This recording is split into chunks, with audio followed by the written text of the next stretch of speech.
Shri news మీ news. మైబాద్ జిల్లా కేంద్రంలోని ఇందిరానగర్ కాలనీలో ప్రజా హృదయం స్వచ్ఛంద సంస్థ ఆధ్వర్యంలో ఏర్పాటు చేసిన పర్యావరణ ప్రేమికుల రాష్ట్ర సదస్సును వన ప్రేమికుడు దైద వెంకన్న ప్రారంభించారు. వివిధ జిల్లాల నుంచి వచ్చిన వన ప్రేమికుల నినాదాలు చేసుకుంటూ సదస్సుకు హాజరయ్యారు.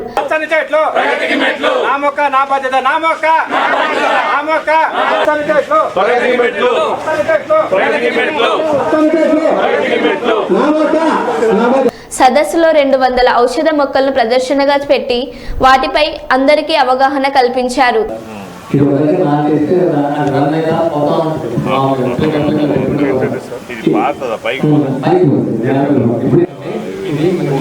సదస్సుకు హాజరైన వన ప్రేమికులను శాల్వలతో సత్కరించారు. పచ్చని చెట్టును నేనురా, పాలుగారి మనసు నాదిరా, పచ్చని చెట్టును నేనురా, పాలుగారి మనసు నాదిరా. అనంతరం వన ప్రేమికుడు దైద వెంకన్న మాట్లాడుతూ వృక్ష సంపద తగ్గితే మానవ మనుగడ గగనమైపోతుందని, పర్యావరణ సమతుల్యత దెబ్బతిని వర్షాభావ పరిస్థితులు తలెత్తుతున్నాయని, పర్యావరణానికి పాటుపడేందుకు ప్రతి ఒక్కరూ మొక్కలు నాటాలన్నారు. ఈ మా వన ప్రేమికులు రాబోయే భావితరాల కోసము స్వచ్ఛందంగా కార్యక్రమాలు నిర్వహిస్తున్న వన ప్రేమికులకు రాష్ట్ర ప్రభుత్వం ఆదుకోవాలని మా యొక్క విన్నపం చేస్తున్నాం. అదేవిధంగా మా పిల్లలకు ఫ్రీ సీట్ ఇవ్వాలి.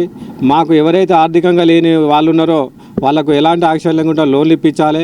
అదేవిధంగా మాకు ఇల్లు లేని నిరుపేదలకు కూడా ఇల్లు కట్టియాలని మేము తెలియజేస్తూ, అదేవిధంగా మాకు అనారోగ్య సమస్య వస్తే మాకు ప్రభుత్వ ఖర్చులతోటే వైద్యం అందించాలని కోరుకుంటున్నాం. కాబట్టి ఈ యొక్క మా విన్నపాలను కూడా రాష్ట్ర ప్రభుత్వానికి విరమించడానికి ఒక కమిటీ కూడా వేశాము. ఈ కమిటీ ద్వారా మాకు ముఖ్యంగా పెన్షన్ ఏర్పాటు చేయాలని రాష్ట్ర ప్రభుత్వ కేంద్ర ప్రభుత్వాలను మేము కోరుతున్నాం. కాబట్టి మాలాంటి వన ప్రేమికులను మా సేవలను గుర్తించి కేంద్ర రాష్ట్ర ప్రభుత్వాలు సహాయం చేయాలని కోరుకుంటున్నాం.